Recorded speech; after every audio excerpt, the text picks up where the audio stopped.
Começando agora mais uma edição do Metagame, o programa que fala sobre tudo o que aconteceu no poker no Brasil e no mundo. Eu sou Sérgio Prado e vou começar falando justamente do domingo online, o principal dia da semana aí para os jogadores de poker profissionais. E foi justamente um deles, Douglas Ferreira lá de Santos, o principal destaque brasileiro desse final de semana. Ele conseguiu a vitória aí no Super Sonic do PokerStars, né, o Sunday Super Sonic, 1.269 adversários.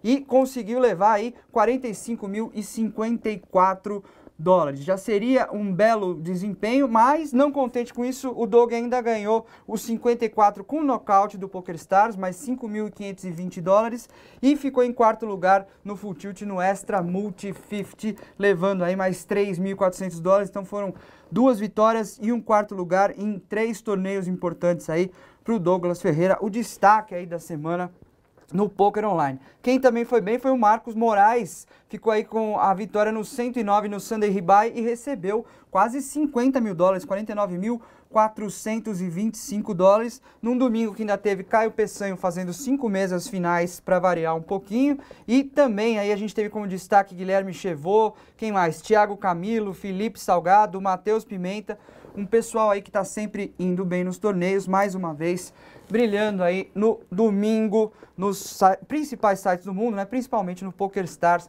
e no Full Tilt Poker. Falando em domingo, nesse domingo eu escrevi um post no meu blog no espn.com.br falando, como eu já tinha falado na edição anterior do Metagame, do domínio que os alemães têm hoje em dia no poker mundial, seja no online ou no poker ao vivo. É impressionante, depois que os Estados Unidos ficaram um pouco afastados por causa da Black Friday, a Alemanha teve um crescimento enorme, e eu pus aqui para exemplificar as 3 primeiras colocações no Main Event do WCUP. Eu pus também as 3 primeiras colocações no Global Poker Index. Os 3 melhores jogadores do mundo hoje em dia, Marvin Rettermeier, Ole Chemion e Philipp Grusen, são alemães, estão no Global Poker Index. E falei também que naquele domingo ia começar a mesa final do Super High Roller do EPT Londres, com 4 alemães na disputa. Eles eram simplesmente 50% do field. Esse era o meu texto falando do domínio alemão. E depois que o Super High Roller aconteceu lá em Londres, Super High Roller que teve 57 entradas de 50 mil libras, um belo field aí, a vitória ficou, adivinhe, com um dos alemães. Martin Finger ficou com 821 mil euros em sua conta bancária aí, e um título de High Roller, ele que agora entra para o clube dos jogadores que já ganharam uma edição regular do EPT e também um torneio High Roller, caso de Jason Mercer e Bertrand Grospellier. Eles são os 3 que já conseguiram essa façanha. Mas, como eu vinha falando dos alemães, o domínio foi novamente alemão. As 3 primeiras colocações, 3 alemães, Martin Finger, como eu falei, o campeão, Tobias Heinkmeier ficou em segundo e o Christopher Vogelsang ficou na 3ª colocação. Aí a gente teve o Bill Perkins no 4º lugar e em 5º também outro alemão, Johannes Strassmann. Então o domínio alemão é realmente impressionante, e também impressionante o que conseguiu aí o Martin Finger entrar para essa galeria bem restrita de jogadores que foram campeões de EPT e de Super High Rollers no European Poker Tour. Falando ainda no EPT, a gente já teve alguns títulos aí, né? Mas foram no UKIPT, né? O torneio, tá tendo um festival de poker lá em Londres por causa do European Poker Tour, e uma etapa do United Kingdom and Ireland Poker Tour foi disputada lá. A Vanessa Selbst cravou o High Roller de 2.000 libras desse torneio, 176 jogadores e mais um grande prêmio para a carreira da Vanessa Selbst de 67.500 libras. Vanessa Selbst está numa grande fase. 3 semanas atrás ela ficou com a 2ª colocação no WPT Borgata e ganhou quase 500 mil dólares. Quem ganhou mais um título também foi o Phil Hellmuth, que ganhou um torneio de Open Face Chinese Poker, né?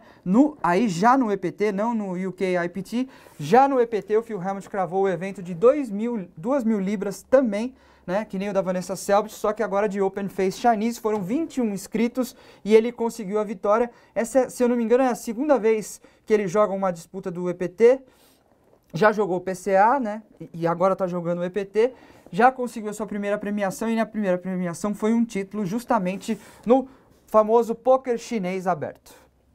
Como eu estou falando aqui de EPT, a gente já teve o término do dia 1A e do dia 1B, as duas baterias iniciais, e 4 brasileiros avançaram para o dia 2, que está acontecendo agora, enquanto eu gravo esse programa. No dia 1A, quem passou foi João Matias Baumgarten, que está arrebentando aí no online também, teve grandes resultados na semana passada. E no dia 1B, 3 jogadores passaram, Nicolau Villa-Lobos, André Acari e o melhor brasileiro de todos, Ariel Celestino, que passou com 102 mil fichas. O Acari passou com 59.300, Nicolau Villa-Lobos com um stack de 81.300 fichas, certo? Então vamos torcer aí para os brasileiros, quem sabe no próximo Metagame a gente traz boas notícias aí sobre essa participação verde e amarela lá em Londres.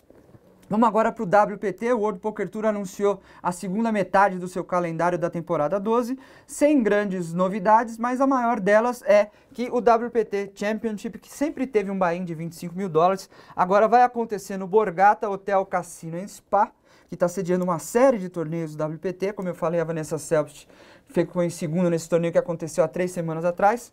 Essa grande final do WPT agora tem o buy-in de 15.400 dólares. O buy-in baixou um pouco, baixou de 25 mil para 15.400.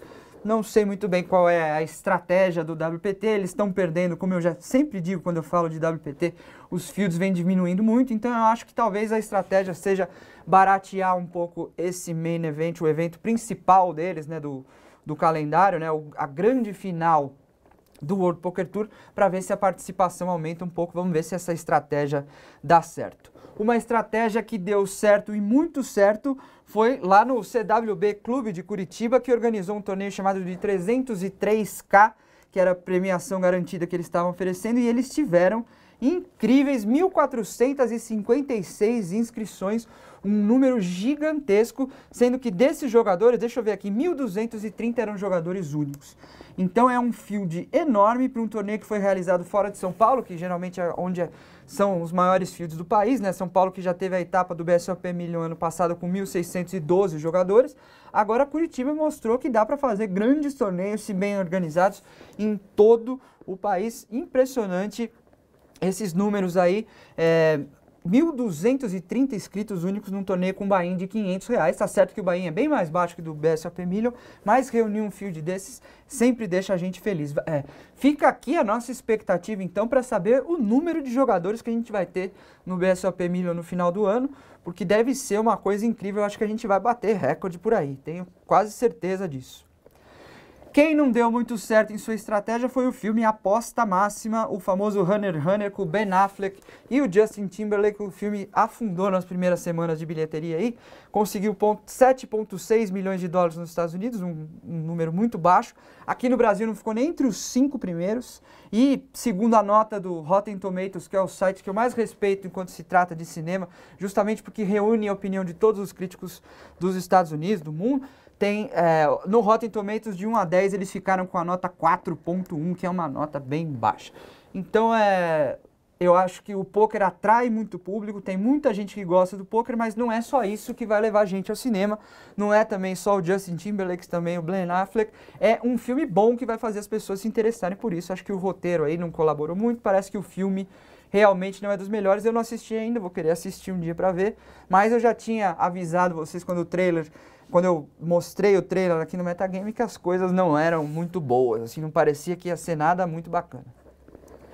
Só para fechar esse Metagame aqui, uma dica de leitura para vocês, o site Eulombre, que tem como editor-chefe meu amigo Pedro Nogueira, que já trabalhou muito com poker na revista Alpha, na Card Player. O Pedro agora está lá chefiando o Eulombre e não esqueceu do poker, tanto é que fez uma matéria muito bacana aí com Gabriel Goff dando 8 dicas para você rapelar os seus amigos no poker. Esse é o título da matéria aqui. O Goff dá umas dicas, entre elas aqui, não vou ler tudo para vocês poderem ler lá no eulombre.com.br. Seja agressivo, fique atento aos tells, né? Cuidado com o ego, mantenha calma. E tem mais umas dicas aí do Gabriel Goff, que é o melhor jogador de cash games do Brasil, que joga lá nos high stakes lá em cima, certo? Então eu acho que é uma boa leitura, eulombre.com.br. Esse metagame vai ficando por aqui e a equipe toda da TV Poker Pro, eu e o pessoal da TV Poker Pro, a gente está embarcando aí para o BSOP Florianópolis, que acontece esse final de semana lá na capital catarinense. Então a expectativa é gigante para mais um torneio da Brazilian Series of Poker. A gente volta de lá, aí sim, para falar de tudo o que aconteceu nessa penúltima etapa da Brazilian Series of Poker. A gente fala tudo aqui no Metagame. Até lá!